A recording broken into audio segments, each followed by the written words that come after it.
அனைவருக்கும் வணக்கம். இன்னைக்கு நம்ம பார்க்க போகிற வீடியோ என்னென்னு பார்த்தீங்கன்னா, ஆடிப்பெருக்கு 2024 எப்போது, ஏன் கொண்டாடப்படுகிறது? வாங்க இன்னைக்கு அதை பற்றி தெரிஞ்சுக்கலாம். ஆடிப்பெருக்கு என்பது ஆடி மாதத்தில் வரும் 18ஆம் நாளாகும். இந்த நாளை தமிழர்கள் ஆடி 18 என்று பண்டிகையாக கொண்டாடுகின்றனர். கிராம பகுதிகளில் இதனை விவசாயிகள் ஆடி 18ஆம் பெருக்கு என்றும் வழிபடுகிறார்கள். அதற்கு காரணம் கரெக்டாக வருடம் ஆடி மாதம் 18ஆம் நாள் நல்ல மழை பெய்து ஆறுகளில் புது வெள்ளம் பெருகி ஓடி வரும். இந்த நாளில் ஆறுகளை வணங்கி மக்கள் புனித நீராடுவார்கள். அதுவும் காவிரி நதி பாயும் பகுதிகளில் இந்த கொண்டாட்டம் மிகவும் சிறப்பாக நடைபெறுகிறது. ஆடிப்பெருக்கு 2024 எப்போது?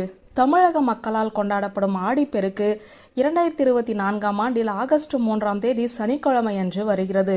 அன்று பிற்பகல் வரை புனர்பூச நட்சத்திரமும் பிறகு பூச நட்சத்திரமும் வருகிறது.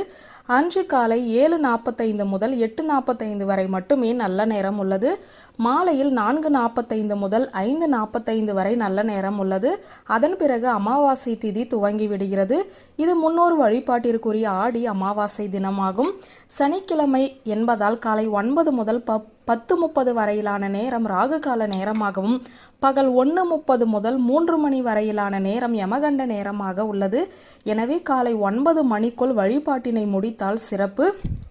ஆடி 18 விவசாயிகள் புதுவெள்ள நீரை தங்களது கைகளால் தொட்டு வணங்கி வரவேற்பார்கள்.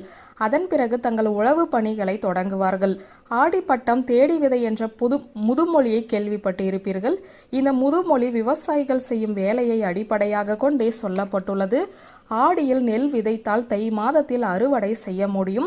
அதனால் விவசாயத்திற்கு தேவையான நீர் குறைவில்லாமல் கிடைக்க வேண்டும், விவசாயம் செழிக்க வேண்டும் என்பதற்காக ஆடிப்பெருக்கு விழா கொண்டாடப்படும் வழக்கம் ஏற்பட்டது. இன்றும் தென் மாவட்டங்களில் காவிரி ஆற்றினை தங்கள் வீட்டு பெண்ணாக பாவித்து ஆடிப்பெருக்கன்று சீர்படைத்து வழிபடும் வழக்கமுமே இருந்து வருகிறது.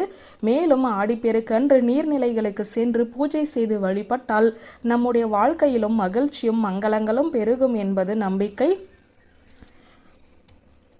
மக்கள் தங்களது குடும்பத்தினருடன் ஆறு பாயும் கரையோர பகுதிகளுக்கு சென்று அங்கு அமைக்கப்பட்டுள்ள படித்துறைகளில் அமர்ந்து பூ பழம் பொங்கல் வைத்து காவிரி தாயை வணங்குவார்கள். அங்கு அமைக்கப்பட்டுள்ள படித்துறைகளின் எண்ணிக்கை 18 படிகள் கொண்டதாக இருக்கும். மேலும் ஆடிப்பெருக்கென்று விரதம் இருந்து இறைவனை வணங்குவதன் மூலம் செல்வ வளம் பெருகும் என்பது நம்பிக்கை. இப்படி ஆறுகளுக்கு சென்று ஆடிப்பெருக்கை கொண்டாட முடியாத மக்கள் கவலைப்பட வேண்டாம். அவர்களது வீட்டிலேயே விதவிதமாக சமைத்து பலகாரம் செய்து வீட்டு வாசலில் கோலம் போட்டு அலங்கரித்து காவிரி தாயை மனதால் வணங்கி ஆடி 18ஆம் பெருக்கு நாளை கொண்டாடலாம். ஆடிப்பெருக்கு நாளில் விரதம் இருந்து வழிபட்டால் திருமணம் ஆகாதவர்களுக்கு நல்ல வரன் அமையும் என்பது நம்பிக்கை. மேலும் புதுமண பெண்கள் ஆடிப்பெருக்கென்று தாலி பெருக்கி போடுவார்கள். சுமங்கலி பெண்கள் புதிய மஞ்சள் கயிறை மாற்றிக்கொள்வார்கள். இதன் மூலம் கணவரின் ஆயுள் அதிகமாகும் என்பது நம்பிக்கை. வியூவர்ஸ், இந்த வீடியோ உங்களுக்கு பிடித்திருந்தால் லைக் கமெண்ட் ஷேர் பண்ணுங்க. நன்றி.